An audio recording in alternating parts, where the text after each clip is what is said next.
turabashuhuje bakundwa mudukurikiye kuri From TV igitoki cyo mukwe.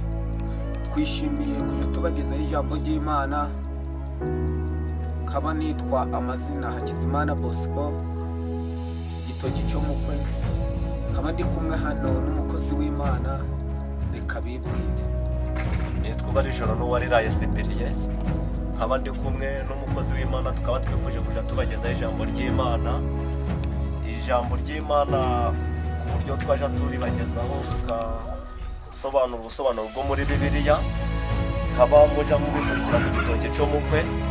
Iryo jambo tugiye kuja tubagezaho, Imana ishiba kumugisha. Kadusenga Imana kubwo kubagezaho ijambo ry'Imana. Mana yacu uri byiringiro bisima, uri sambi tarumba, uri umukozi w'umuhanga, izina ryawe rirahabwa icyubahiro. Tuje imbere yawe Nyiringabo Imana kugira ngo uzutugirire neza. Tugiye kumva ijambo ryawe, nzice mu gutumura imuke mukumbi aho koresha imizi imitima yacu. Reka Nyiringabo Imana rero rekubane natwe muri uyu mwanya, rekudushigikire, rekutwambika imbaraga, rekuhiga ibyaduhiga mu izina rya Yesu Kristo. Reka umubyeyi akubone, reka umukobwa akubone, reka abana bakubone, reka abagabo bakubone uhereye umunsi. Reka imbaraga zawe zigaragare, reka gukomera kwe kugaragare. Rero Nyiringabo Imana rero tugusabye twizeye mu izina rya Yesu, amen. Turasoma Zaburi ya 40 umurongo wa mbere, haravuga ngo nategereje Uwiteka nihanganye, antegera ugutwi yumva gutaka kwanje. Yankuye mu rwobo rwo kurimbuka, ankura mu byondo by'isayo, ndetse mu kanwa kanje yasize mu ndirimbo nica. Iryo ni ryo jambo ry'Imana tugiye kuganiraho. Imana ibaha umugisha.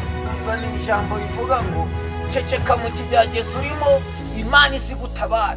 Ceceka mu kigeragezo urimo, Imana izikurengere. Mu yandi magambo ari icyobo Imana igukuyemo. Mu yandi magambo Imana igiye gukora igifatika ku buzima bwawe.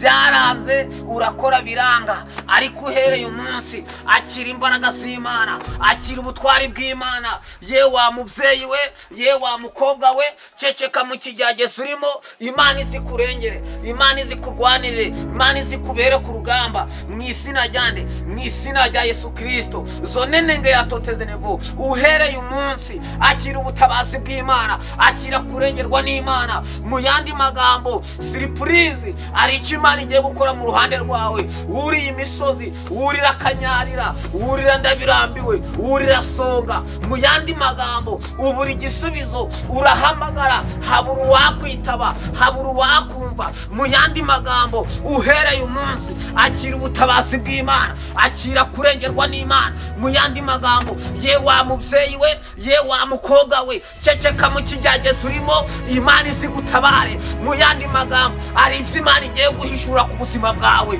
uhereye umunsi. Imana ari igiye kwemeza abana b'abantu bazi ko birangiye, bazi kugiye gukorwa n'isoni, bazi yuko birangiye, bazi kugiye kwiruka ku musozi. Ariko uhereye umunsi amagambo gasize ivuga, uhereye umunsi ye wa mubyeyi we, ye wa mukobwa we, kwifuza kwawe Imana yakubonye. Ye wa mugabo we, ye wa musore we, ceceka mu kigeragezo urimo, Imana izigutabare, Imana izikurengere. Ceceka mu kigeragezo urimo uhereye umunsi wa none, Imana izikurengere, Imana izikwambika imbaraga n'ubutwari. Ye wa mukobwa we, nshatse kukubwira ngo umaze igihe kirekire uri mu butayu, umaze igihe kirekire uri mu kigeragezo. Ijambo ry'Imana ravuga ngo ceceka mu kigeragezo urimo, inze ngutabare. Ceceka mu kigeragezo urimo, inze nkigukuremo. Icyondo bagusizemo, ibyondo bakugaraguyemo, Uwiteka Imana bigukuyemo. Uhereye umunsi Imana ari icyo igiye gukora. Imana igiye kwemeza abana b'abantu. Imana irambwiye ngo ubwire ngo ceceka mu kigeragezo urimo, Imana izikugirire neza. Ceceka mu kigeragezo urimo uhereye umunsi, ubone imbaraga z'Imana, ubone gukomera kw'Imana. Mu yandi magambo uyu munsi wa none ugiye kubona ubutabazi, ugiye kubona kurengerwa n'Imana. Mu yandi magambo ari ibikwirukanka inyuma, ari ibikwirukanka inyuma, Imana igiye kubikubita. Ari ibiri kuguhiga, ari Farawo uri inyuma yawe wakusize mu rwobo, urwobo bagusizemo, urwobo bagucukuriye. Imana irarucibije, Imana urukuyeho. mu izina rya Yesu Kristo zone nenge yatoteze nevo mu yandi magambo uhereye umunsi ari iby'Imana ikubise ari iby'Imana yirukanye mu ruhande rwawe Imana irakorotse mu izina rya Yesu Kristo zone nenge yatoteze nevo uhereye umunsi genda ubona imbaraga z'Imana. Nsoza kubw'ijambo ry'Imana tumaze kumva uyu munsi wa none, genda ubona imbaraga z'Imana, genda ubona ubutabazi bw'Imana, genda uhereye umunsi ibyanze kwemera bigende byemere mu izina rya Yesu Kristo. Tugiye kumva umukozi w'Imana icyo Imana yamusize ku mutima mu izina rya Yesu, amen. Reka dusome ijambo riboneka mu Mubwiriza 10:11. Haravuga ngo umugombozi yari umwe n'inzoka ntiyigombore ntaca bamaze, kandi intore zigimbye ibishaka kongerwa amaboko. Mw'iri jambo hari kutubwira ngo ese weho nta waba waragiye ukaba waracumujwe n'itorero, nta waba waragiye ukaba waragiye mu bintu bitagira umumaro, ariko Imana yiri kutubwira ngo mbese kuki wagiye ugaca imanza n'ukubera iki? Nico mpamvu iri jambo riri kutubwira ngo twihanire kureka Imana iziduha umugisha, Imana izitugenderere, Imana izidusange. Ni ukuri kw'Imana hari igihe waba waragiye sahizi ukagenda ukareba ku matorero yawe, ukagenda ukareba ku bapenda, ukareba ku baporoso, ariko Imana ishaka itorero ry'umutima wawe. Imana iziduha umugisha, niryo jambo nari mfite. Imana izitugenderere, niryo jambo Imana yaduhaye. Imana igire neza kandi dusange, niryo jambo Imana yanderetse ku mutima, tugendereze neza.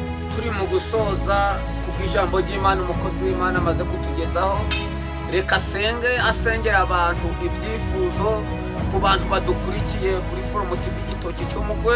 Reka umukozi w'Imana asengera ibyifuzo. Karibu n'ikaze mukozi w'Imana asengera ibyifuzo. Reka dusenge Imana.